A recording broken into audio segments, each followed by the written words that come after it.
Hi, I'm Rhett Jesse, and today we're going to talk about a new switch from Metrix.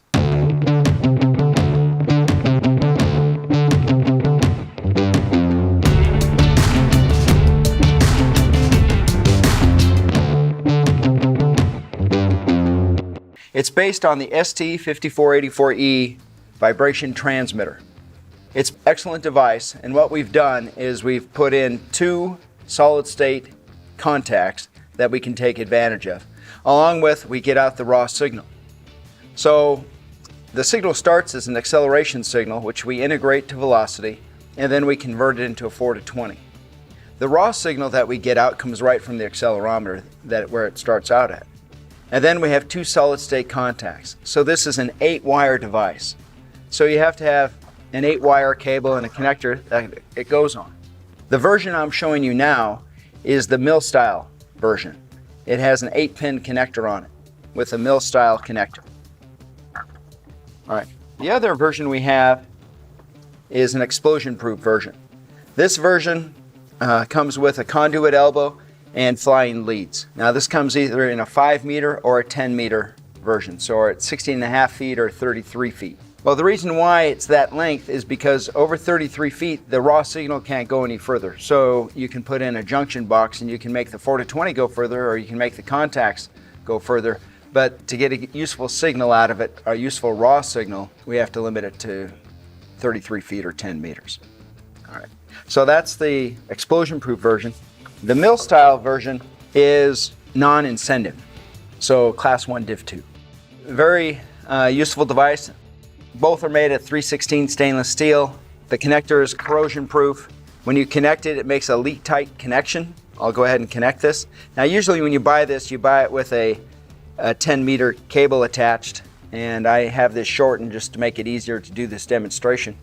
We're just going to show you some of the features of how this works. We're going to go ahead and check the alarms as it comes from the factory, and then we're going to change the alarm set points and the time delays just to show you how the transmitter switch works. So the first thing I want to show is that we can put it in water and submersible. You can actually go up to 10 feet down to 3 meters. Now we don't recommend this, but I mean if you had to, you have to. But if it's like in a cooling tower environment where you have a lot of moisture, it's made for it. That's why we built it. We wanted it to be used in that. And with the 316 stainless steel, you know, it's not going to corrode in a high chloride environment. So very interesting. We think that will help a lot of people out, that it can take that kind of environment. And what we're going to do is we're going to test it now to see if it works. So I'm going to go ahead and put it on this HI 913 shaker, and we're going to shake it, and we're going to make sure we get the right signals out of it. Before we do that, we're going to connect it to a computer just to see how it's initially set up. So let me go ahead and mount this properly. And the reason why I don't have the 33-foot cable or 10-meter cable, you can imagine the problem I'd have, but trying to put it on the shaker. And I didn't want to disconnect it because I wanted to show you that I put it in the water. I didn't want to blow it off and dry it off. I wanted to show you that it will actually work. It actually can take that kind of punishment. So I've got it on the shaker. It's firmly attached. Let me explain my setup here. What I have is an HI 913 shaker, and we're going to shake this from 0 to 1 IPS. That's the scale on this particular transducer. I have two multimeters in front of me. They're going to show you how the contacts work. So initially when I connect it, you'll see that it's an open circuit on both, and then when the contacts shut, it will go to a low resistance, something less than 25 ohms. And then I have a 4 to 20 milliamp ammeter that will be able to show the milliamps coming from the device. And then I have the computer software. So what I'm going to do now is I'm going to connect it directly to the software, and we're going to see what type of configuration is in the device. We're going to look at the alarm levels, we'll look at the time delays, and then we'll test it after that. So let's go ahead and connect it to the computer. Now to do that, I have to use this dongle. So this USB dongle is connected to the device. So I take 4 of the wires from the device, and if this is a 33-foot cable or a 10-meter cable, I'd connect a connector to the end of it, and then I would connect it to this programming device, this USB dongle. And I do the same thing for the explosion-proof version. So you program it in the same way. So I'll go ahead and connect it. And to do that, I'm going to go ahead and connect this wiring harness that we built so we can put everything together so we can do this programming easily without me having to do a lot of rewiring. So I'm going to put it on USB, which is on, and you're going to hear I'll plug it into the computer and we will read the software. I'm going to go ahead and connect these voltmeters with these devices. Go ahead and do that now, just to take care of my wiring setup. Turn on the voltmeters. Now they won't be working right now, just the contacts are open, so that's where we're at right now. What I'm going to do is we're going to read in what's inside that switch, the ST5484E switch. So we're going to connect to it. As we connect to the device, it will read what's on the ST5484E switch, and we'll see how it's currently configured.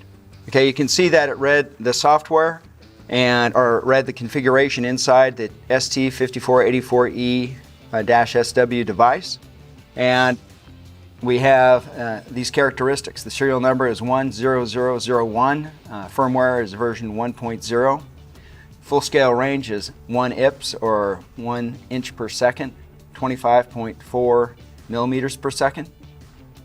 There's no, it's a 316 stainless steel housing. There's no hazardous area approvals. It's a USB connection. The high pass filter is 2 Hertz and the low pass is 500 Hertz, so we have a fairly narrow band that we're looking in. With regard to the configuration that you can change, the first alarm, the alert alarm, is 0.55 inches per second for 3 seconds, and it's normally, we have it set at normally open, and alarm 2 is set at 0.75 inches per second with a 1 second time delay, and it's normally open. So now these are all configurable. Now the time delays have up to 5 minutes. Now you say, well, who would use 5 minutes? Well, it depends on what you're using the transducer for. But they can go up to 300 seconds. We're not going to do that today. We're just going to show you a couple scenarios and show you that it works. All right. So let's go ahead and go into test mode, and let's shake this at 0.5 IPS and make sure that the contacts stay open. And then let's go to like 0.56 inches per second and we'll see what happens. All right, I don't have any vibration going into the mechanism right now. Go ahead and turn on my shaker and get that going.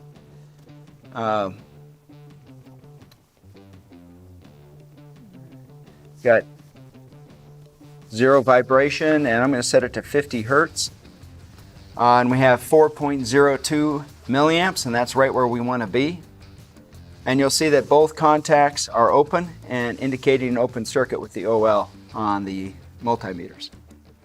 So now what we'll do is let's go up to 0.5 IPS with the shaker. Let's go ahead and increase that vibration level to 0.5. And that will be slightly less than the 0.55 set point, and the contacts should remain open. And you see that here. Next, what I'm going to do is increase the vibration up to 0.56, and we'll see that after 3 seconds, one of the contacts will shut, and will be the one here on my right. Also notice here we're at 0.5 IPS, which is half of full scale. Half of full scale is 12 milliamps. So if we see we're at 11.9, that's well within the specification, 12 milliamps plus or minus 5%. So that's exactly where we want to be. All right, so let's go to 0.56 inches per second. Let's go ahead and increase it, and there. And a few seconds later, we'll see that the instead of having an open circuit, we went to 22.7 ohms. So that's exactly what we wanted. Let's continue up. Let's go to 0.7 inches per second, and let's see what happens. And the contact at 0.5 should remain shut, but at 0.7 the other one should remain open, and it does. So that's exactly the performance that we need. the solid-state relays are limited to 150 milliamps. If you need more than that, use an interposing relay with a 50 milliamp holding current. So let's go ahead and go to 0.76, and we'll see when that shuts. A second later, the contact shuts and we see 22.6 on the multimeter. So that's exactly what we think should happen. All right, now what we're going to do is increase the shaker up to 1 inch per second, which is the scale range of our device. Our vibration transmitter will go right to 1 at 50 hertz, and we'll say we're at 19.82 milliamps, and that's well within specification. 20 plus or minus 5%, that's right on the money. So that's beautiful performance. What we'll do is we'll take it down now. We'll go back down to 0, and you'll see as I pass through 7.5 and pass through 0.55, the contacts will open and we'll go back to the OL symbol on the 2 voltmeters. So we'll go ahead and decrease it, and I'll go to 0.7. I'll pause slightly, and you'll see that it resets, and you saw that. And now we'll go down to 0.5, which will be less than 0.55, and it resets. So now they're both open, and so these are non-latching alarms. So they basically, if you go below in the vibration level, they'll just reopen. So they're non-latching. If you want latching alarms, you'll work that out in your PLC or programmable logic controller or your control system. Let's go ahead and bring it down to 0 vibration. Now, the next part of this demonstration is to change the configuration to something different and then test it again. So let's go ahead and do that. Let's go ahead and change the configuration, and to do that I have to change to the USB mode. So I'll go ahead and do that, so that way I can actually change the configuration. So now we're going to change the configuration to have 0.45 IPS for the low-level alarm, and we'll change the time delay to 6 seconds. From the factory, the alarms are set at 0.5 or 50% of full scale and 2/3 of full scale.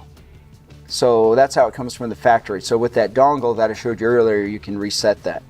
So now let's go to, on the second alarm, let's go to 0.8, and let's set that for 3 seconds. Now you can set the alarms up to 5 minutes, 300 seconds. It just depends on your application, what you're doing, but most people will be in that 3-second range most of the time. So I'm going to go ahead and do that. The startup delay, what that's for is when you immediately start up the transducer, it will inhibit all alarms until it has a certain preset time. You can set that for 15 seconds or 30 seconds. And that's on power up of the transducer, not of the machine. So keep that in mind.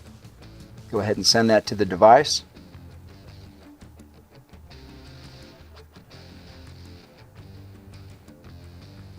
All right, and you can see now the values have changed to 0.45 for 6 seconds and 0.8 for 3 seconds.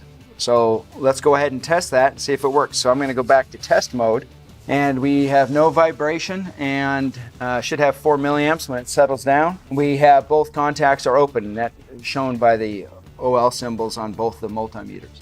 Remember, if you need more than 150 milliamps through the contacts, use an interposing relay with a 50 milliamp holding current. So let's go ahead and increase the vibration level to 0.4, and at 0.4 we're going to be slightly less than the set point of 0.45 for the first or the level 1 contacts. 0.4, and they both remain open. And then now let's go to 0.5, which will exceed the 0.45 set point we put in, and it will happen about 6 seconds later, so keep that in mind. So I'm going to go smartly to 0.5.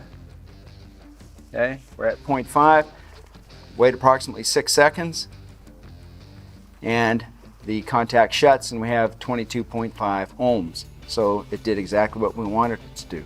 Now let's go up to 0.75 inches per second, and let's see if the second contact remains open, because that's what it should do, because with our set point's at 0.8.